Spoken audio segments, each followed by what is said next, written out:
मंच पर विराजमान भारतीय जनता पार्टी के पूर्व राष्ट्रीय अध्यक्ष, हम सबके प्रिय सम्मानीय नेता श्री नितिन गडकरी जी, मेरे प्रिय भाई दिल्ली प्रदेश भारतीय जनता पार्टी के अध्यक्ष श्री विजय गोयल जी, आज के इस कार्यक्रम का आयोजन करने में जिन्होंने प्रमुख भूमिका निभाई है, जो आज से 20 साल पहले भी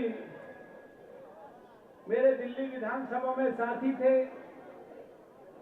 और आज भी इस क्षेत्र के भावी विधायक बनने के लिए उनकी घोषणा हो चुकी है, ऐसे श्री रामवीर सिंह बिदूड़ी जी, और जो हम सबके हृदय को, आत्मा को आनंद देते हैं। और मैं जानता हूं कि उनको आपके सामने से हटाकर आपको निश्चित रूप से हम सब ने कष्ट दिया है। ऐसे प्रिय भाई मनोज तिवारी जी, मंच पर उपस्थित हमारे सभी भारतीय जनता पार्टी के इस क्षेत्र के प्रमुख नेतागण, इस क्षेत्र के सभी निगम पार्षदगण, हमारे इस क्षेत्र के वरिष्ठ प्रमुख कार्यकर्ता सूर्यभान पांडे जी, मैं दूसरे सभी कार्यकर्ताओं से क्षमा मांगता हूं कि बहुत सारे कार्यकर्ता यहां उपस्थित हैं, उनका नाम लेना संभव नहीं है। और आदरणीय बुजुर्गों, माताओं, बहनों, नौजवान दोस्तों, मैं अभी बिदूड़ी जी से पूछ रहा था कि कार्यक्रम कब से चल रहा है। उन्होंने कहा कि 5 बजे प्रारंभ हुआ था। मैं सबसे पहले तो आपको हृदय से बधाई देना चाहता हूं। अगर कार्यक्रम 5 बजे शुरू हुआ था और 9 बजे इस कार्यक्रम का ये समय है, तो ये समझ लीजिए कि आपको दिल्ली के अंदर निश्चित रूप से दिल्ली की 15 साल की भ्रष्ट और निकम्मी सरकार से मुक्ति मिलने वाली है, और उसके लिए आपने सबने मिलकर मन बना लिया है। दोस्तों, समय की मर्यादा का ध्यान में रखते हुए और मेरे बाद विजय गोयल जी ने और श्री नितिन गडकरी जी ने आपसे बात करनी है, इसलिए आज तो मैं आपसे बहुत संक्षेप में बात करूंगा। बदरपुर में 1993 से लेकर 2013 तक आपके बीच में बहुत बार आने का मौका मिला है, और अभी जब हम आ रहे थे तो नितिन जी रास्ते भर में मुझसे पूछ रहे थे कि डॉक्टर हर्षवर्धन जी, ये क्या हम दिल्ली के अंदर ही चल रहे हैं? क्या हम उसी दिल्ली के अंदर चल रहे हैं जिसकी मुख्यमंत्री 15 साल से शीला दीक्षित जी हैं? तो मैंने उन्हें कहा, हाँ, आप उसी दिल्ली के अंदर चल रहे हैं। ये दिल्ली का बदरपुर इलाका है। यहाँ की अधिकांश बस्तियों में बहुत गरीब लोग रहते हैं। 2 वक्त की रोटी उन्हें बहुत मुश्किल से मिलती है, उसके लिए बहुत मेहनत करनी पड़ती है। 15 वर्ष से ये लोग आज भी उसी प्रकार से नारकीय जीवन व्यतीत कर रहे हैं जैसा दिल्ली में 1998 में दिल्ली की मुख्यमंत्री शीला दीक्षित का शासनकाल प्रारंभ होने पर होता था। जब दिल्ली में मदन लाल खुराना जी की सरकार थी, तो आपको सबको स्मरण होगा कि उन्होंने आने के 1 साल के अंदर अंदर दिल्ली में विधानसभा में हमारे साथी रामवीर सिंह बिदूड़ी जी को स्मरण होगा कि दिल्ली की 1071 कॉलोनियों को रेगुलराइज करने का प्रस्ताव पास कराकर भारत की सरकार, जिसके प्रधानमंत्री श्री नरसिम्हा राव जी थे, उनके पास भेजा था। लेकिन चूंकि दिल्ली के अंदर भारतीय जनता पार्टी की सरकार थी, इसलिए केंद्र की सरकार ने कभी आपकी कॉलोनियों को पास करने के लिए उस प्रस्ताव को अपनी स्वीकृति नहीं दी। मैं आपको स्मरण कराना चाहता हूं कि 1997-98 में हमारे दिल्ली के उस समय के मुख्यमंत्री साहेब सिंह वर्मा स्वयं न्यायालय के दरवाजे को उन्होंने जाकर खटखटाया था और कहा था कि इन गरीब बस्तियों के अंदर गरीब लोग जो नारकीय जीवन व्यतीत कर रहे हैं, आप कम से कम हमें इस बात की परमिशन दीजिए कि इन गरीब बस्तियों के अंदर एक अच्छी सड़क तो कम से कम बन जाए, यहाँ के जो प्रमुख रास्ते हैं उनका तो विकास हो जाए।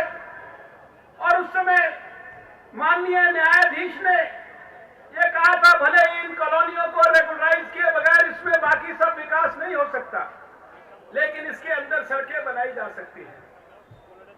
लेकिन 1998 में उस आदेश के बावजूद दिल्ली में शीला जी दिल्ली की मुख्यमंत्री बनी और 1998 से लेकर 2008 तक दिल्ली की किसी गरीब बस्ती में, दिल्ली की किसी अनऑथराइज्ड कॉलोनी में कोई विकास का कार्य नहीं हुआ। मैं आपको यह भी स्मरण दिलाना चाहता हूं कि 2003 और 2004 के बीच में, शायद अगर मुझे तारीख भी ठीक याद है, तो 5 फरवरी 2004 को भारत के उस समय के प्रधानमंत्री श्रीमान अटल बिहारी वाजपेयी ने दिल्ली की सारी कॉलोनियों को नियमित करने के लिए भारत की कैबिनेट के अंदर फैसला कराकर दिल्ली की मुख्यमंत्री शीला दीक्षित के पास भेजा था। लेकिन दिल्ली के अंदर शीला दीक्षित की सरकार ने उन कॉलोनियों को नियमित करने की बात को आगे नहीं बढ़ाया।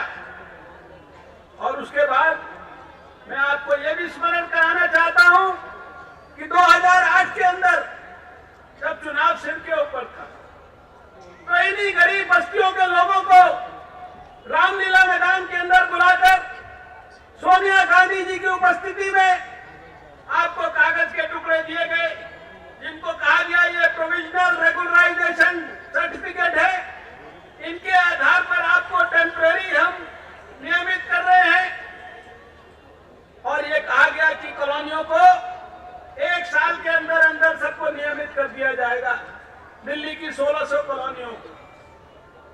जिस समय 2008 के अंदर हमारे को अपेक्षित सफलता नहीं मिली, 2009 के अंदर मैंने माननीय लोकायुक्त के कोर्ट के अंदर दिल्ली के मुख्यमंत्री शीला दीक्षित के खिलाफ एक केस डाला था, जिसका कल ही फैसला हुआ है। और उस केस के अंदर मैंने कहा था कि दिल्ली के मुख्यमंत्री शीला दीक्षित ने चुनाव के समय ये जो सर्टिफिकेट बांटे हैं, ये दिल्ली की जनता को गुमराह करने के लिए बांटे हैं। इनकी मंशा अगर दिल्ली के लोगों का भला करने की होती तो 1998 से लेकर 2008 तक ये इन लोगों के जीवन को बेहतर बनाने के लिए इन कॉलोनियों को नियमित करती। दोस्तों, मैं आपको ये कहना चाहता हूं कि कल माननीय लोकायुक्त महोदय ने भारत के राष्ट्रपति को लिखकर भेजा है कि दिल्ली की मुख्यमंत्री शीला दीक्षित को यह चेतावनी दी जाए कि जो उन्होंने 2008 में और उसके बाद अभी 2012 में भी उन्होंने आपको दोबारा से गुमराह करने का प्रयास किया, झूठी घोषणाएं की कि दिल्ली की 895 कॉलोनियों को हम नियमित कर रहे हैं, जिसमें से 500 से ज्यादा सरकारी जमीन के ऊपर बनी थी। और वह कांग्रेस की सरकार जो पूरी जिंदगी इस बात के लिए राजनीति करती रही कि कॉलोनियों को नियमित करने के लिए किसी भी कॉलोनी में रहने वाले व्यक्ति से एक भी रुपया किसी भी प्रकार के रेगुलराइजेशन शुल्क के नाम पर नहीं दिया जाएगा।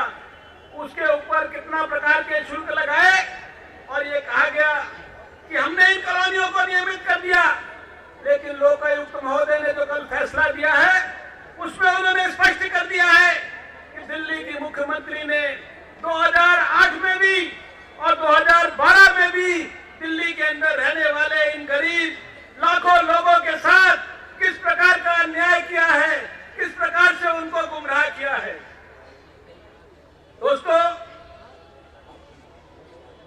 इन कॉलोनियों के अंदर रहने वाले लोग आज भी जिस प्रकार से रह रहे हैं, सड़कें बनाने के नाम पर सड़क बनती है, 2 महीने के बाद तोड़कर उसको दोबारा बना दिया जाता है, और 2008 के अंदर जो कहा गया कि ये काम शुरू कराया जा रहा है, जिसके नाम पर सैकड़ों करोड़ रुपया जनता का खून पसीने की गाड़ी कमाई का कागजों के अंदर दिखा दिया गया कि ये कॉलोनियों के विकास के लिए खर्च किया जा रहा है, लेकिन किसी कॉलोनी के अंदर, दिल्ली के अंदर विकास नहीं किया गया।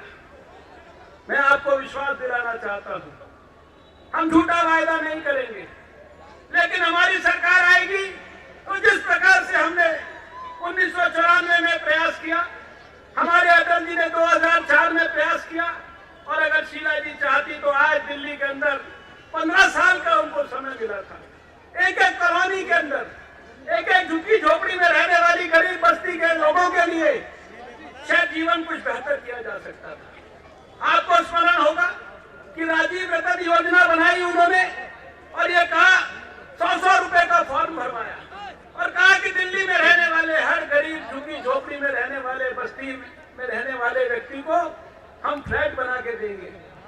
5 साल के बाद भी दिल्ली में अगर एक भी गरीब आदमी को कोई फ्लैट दिया गया हो, तो मैं ये जानना चाहता हूं दिल्ली के मुख्यमंत्री से कि आखिर आपको 15 साल मिले हैं, 15 साल के बाद भी लोग क्यों छत से मोहताज हैं? क्यों उनकी थाली के अंदर राशन गायब हो गया है? क्यों आज भी उनको 100 रुपए किलो प्याज खरीदना पड़ रहा है, 90 रुपए किलो टमाटर खरीदना पड़ रहा है? क्यों उनको बेतहाशा पानी का और बिजली का बिल देना पड़ रहा है?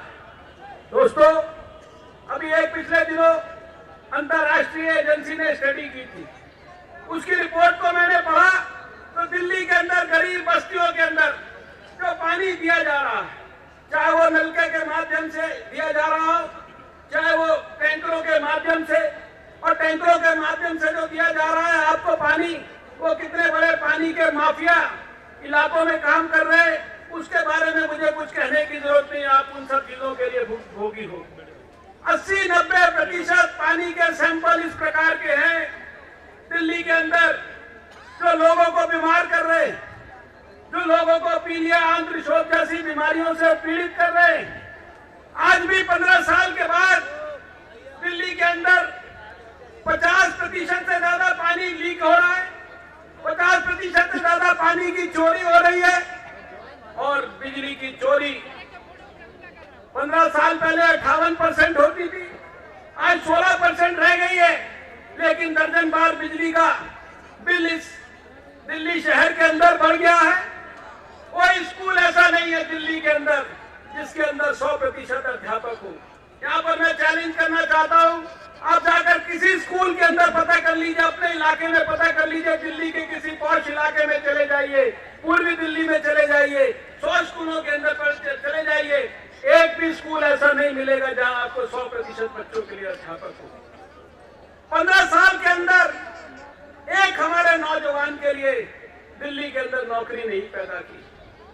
दिल्ली में DSIDC शराब को बेच रही है, शराब की दुकानें तो खोल रही है, लेकिन नौजवानों को रोजगार देने के लिए कोई वो ऐसी फैक्ट्रियां नहीं खोल सकती जो दिल्ली के अंदर सोलर पैनल बनाए, आपको सौर ऊर्जा का लाभ जो है दिल्ली के अंदर दिलाए।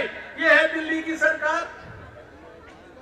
दिल्ली के अंदर मैं ये कहना चाहता हूं कि इस सरकार के राज में खाली खाने पीने की चीजों की महंगाई नहीं है, हर चीज दिल्ली के अंदर महंगी है, केवल एक चीज सस्ती है, वो गरीब आदमी के प्राण है, और गरीब आदमी के प्राण से ज्यादा कुछ सस्ता नहीं है।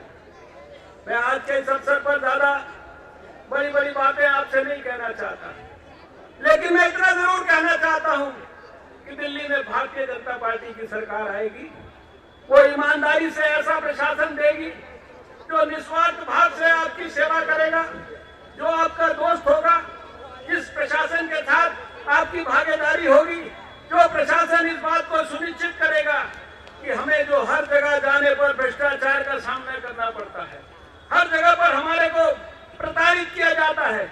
आज सरकार के किसी विभाग में चले जाइए, पैसा लिए बगैर कोई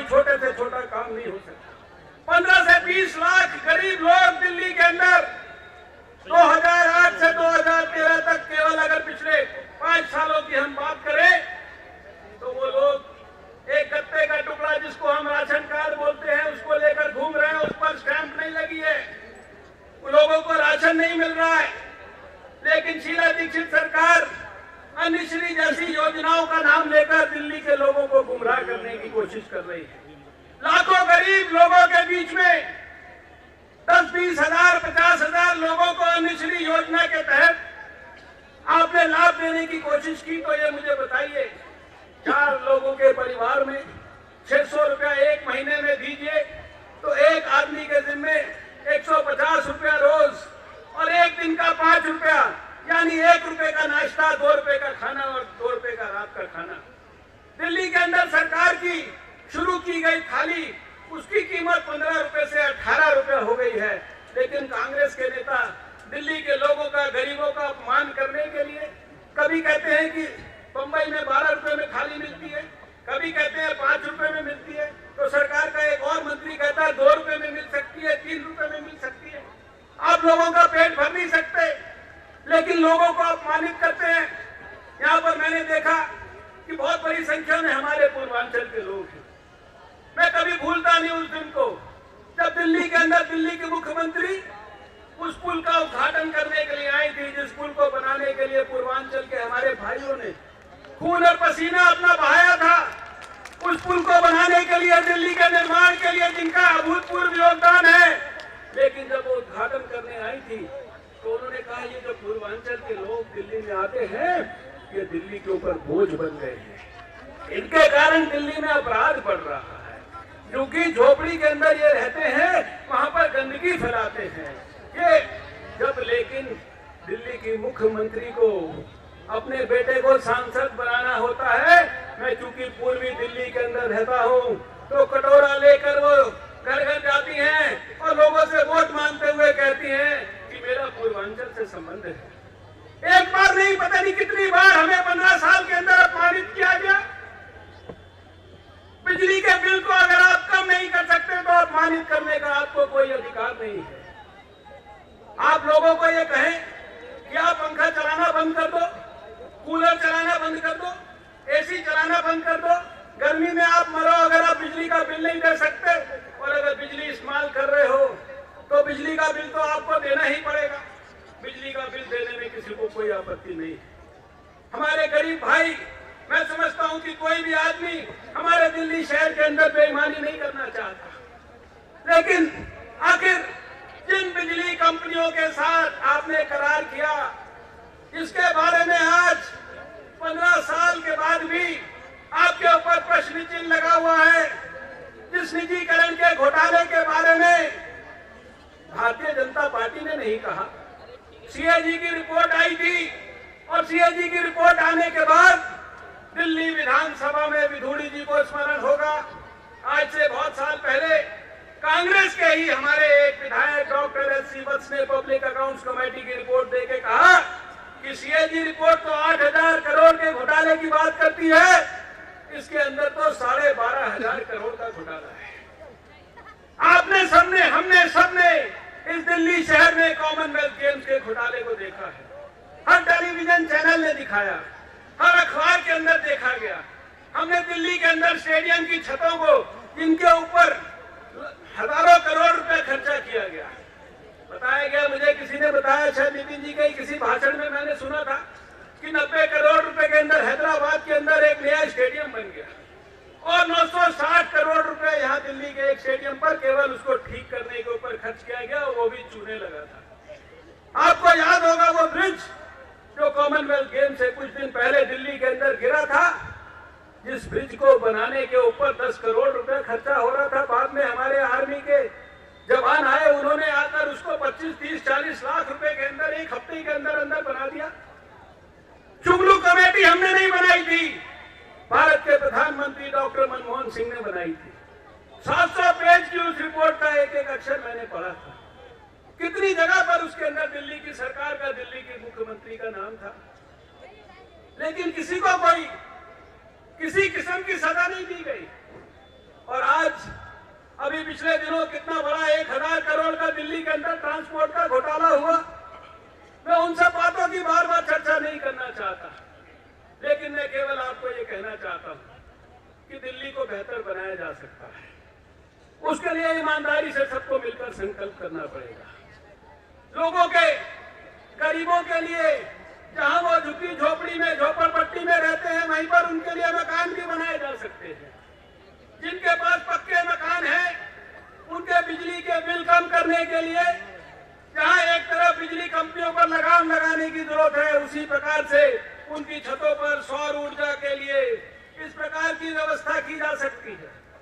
उसके सारे सामान को लगाने के लिए सरकार की तरफ से सहायता की जा सकती है। गरीब लोगों के लिए स्वास्थ्य का ऐसा बीमा किया जा सकता है जिस बीमे के आधार पर दुनिया के अनेक देशों का मैंने अध्ययन किया है। अगर इसराइल में लोगों को फायदा हो सकता है स्वास्थ्य बीमे से, लैटिन अमेरिकन देशों में फायदा हो सकता है, इंग्लैंड में फायदा हो सकता है, तो भारत में क्यों नहीं हो सकता? भारत की राजधानी दिल्ली में क्यों नहीं हो सकता? लेकिन आज अस्पताल के अंदर दवाई नहीं है, बड़े बड़े अस्पतालों के अंदर डॉक्टर नहीं है। जीबी पंत अस्पताल जो दिल्ली सरकार का सबसे बड़ा अस्पताल, खूबसूरत प्रीमियर इंस्टीट्यूशन जिसको कहते हैं, वहां पिछले 10 साल से आधी से ज्यादा वहां की फैकल्टी, वहां के जो स्टाफ सीनियर वहां पर उपलब्ध नहीं है।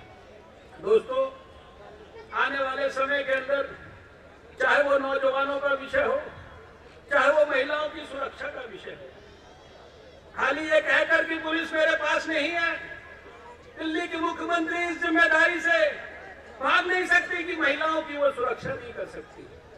अरे पुलिस आपके पास नहीं है तो पुलिस जिनके पास है केंद्र सरकार, वो भी आप ही की सरकार है। और 10 साल से तो आप दिल्ली में है, वो केंद्र में है। पूर्ण राज्य का दर्जा हमें क्यों नहीं दिलाया? अरे आप कुछ नहीं कर पाए। तो अभी मैं रास्ते में देख रहा था, अनेक स्थानों पर अंधेरा ही अंधेरा था।